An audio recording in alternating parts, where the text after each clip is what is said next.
Netcasts you love. From people you trust. This is Twit. Bandwidth for Android App Arena is provided by CacheFly at CacheFly.com.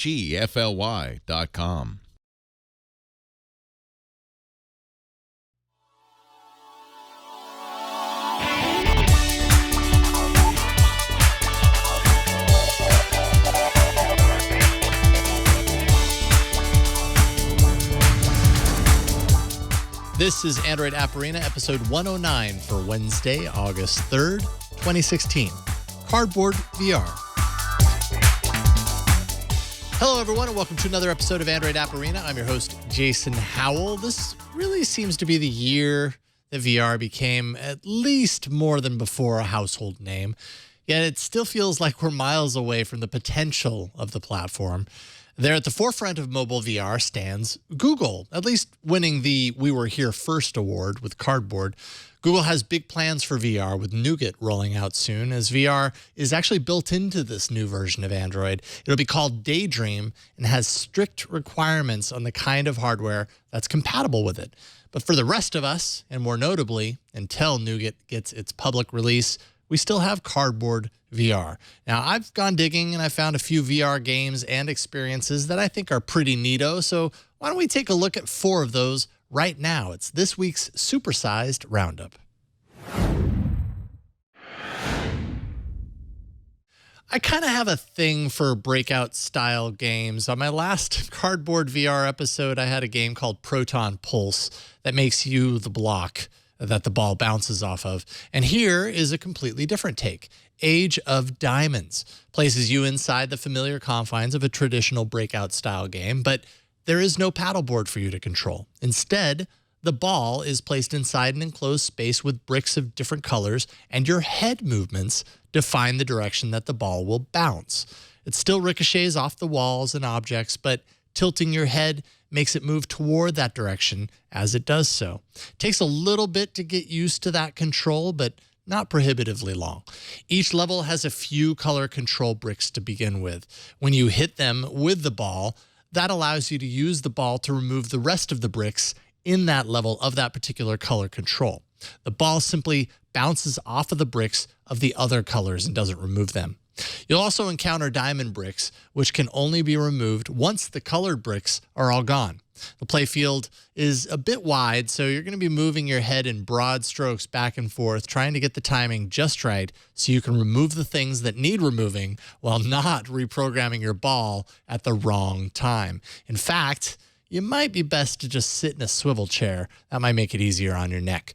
With 60 total levels, Age of Diamonds will keep you busy for a while, and it's fun enough to keep you engaged, but you're going to bust through those levels rather quickly. No pun intended. Find Age of Diamonds in the Play Store for free. Take to the skies during World War II as a gunman anchored on the back of a bomber. That's the game called Bandit 6. This game looks and plays impressively. I actually really lost myself while reviewing it.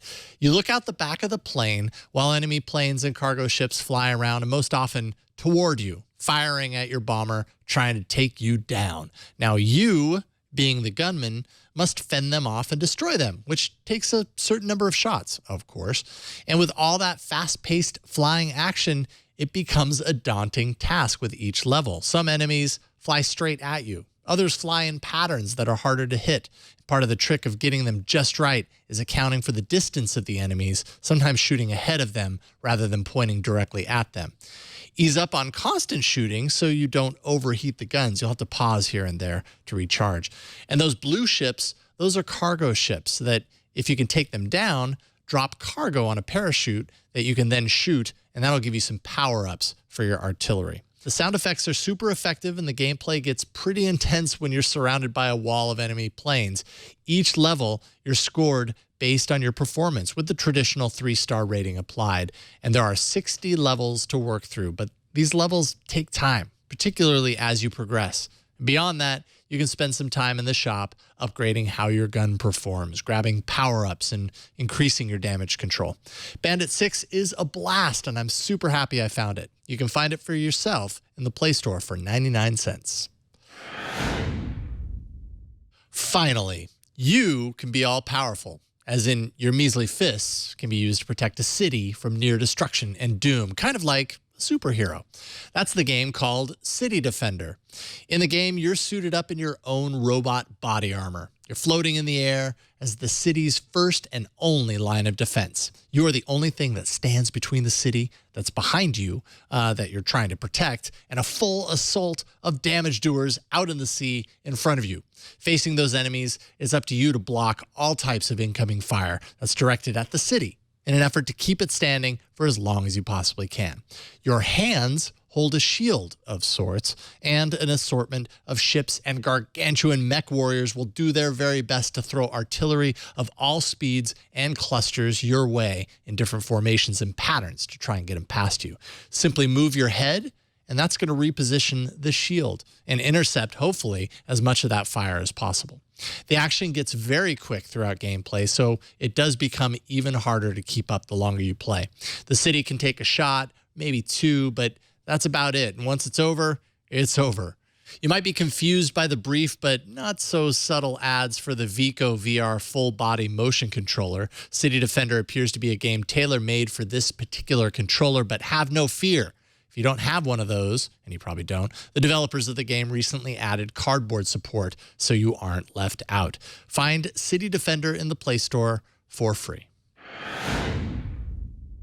This last one isn't actually a game. It's more of a VR experience. It's called A Time and Space 2. It's the sequel to the already impressive experience that propelled you into the immersive 3D world of outer space for the first time, maybe. This time around, A Time and Space 2, or ATIS 2, as the app refers to itself, you follow a floating robot named Ugo, who takes you through a space station before everything starts to go to hell in a handbasket and you're projected out into space inside your aircraft. There aren't any controllable aspects to this experience. Think of this as like a roller coaster VR experience in outer space with lots of expansive views of a futuristic sci-fi world. There's also a bunch of asteroid showers that you travel through, a floating mecha robot in front of you. Honestly, it's one of those things that's really hard to talk about with revealing too much, particularly of the plot. Quite honestly, it's pretty short at around 2 minutes, so it won't take you a whole lot of time out of your day, but does a great job illustrating how VR can be used both as a way to tell an interesting and evolving story, but also to pull you in so far that it'll get your blood pumping a little bit. So without spoiling it anymore, I'll just finish by saying, check out not only A Time and Space 2 for 99 cents, but also the original. Find it in the Play Store right now. Now, all I can say is this stuff is likely the tip of the iceberg. It kind of feels that way anyways. I can't wait to check back in on VR in a few months' time with a look at some of the Daydream-specific offerings appearing in the Play Store then, and I'm sure there will be some. And, you know, if you hear of any, do me a solid. Send me the link. I really appreciate it. You can send those to arena@twit.tv. You can also post those to the subreddit at androidapparena.reddit.com. The show plays live every Wednesday around 5 p.m. Pacific following Tech News Today at twit.tv/live. And new episodes always appear later that evening in the feeds and on the show page at twit.tv/arena. That is it for this week, folks. Thank you so much for joining me today. My name is Jason Howell, and I'll see you next week in the arena.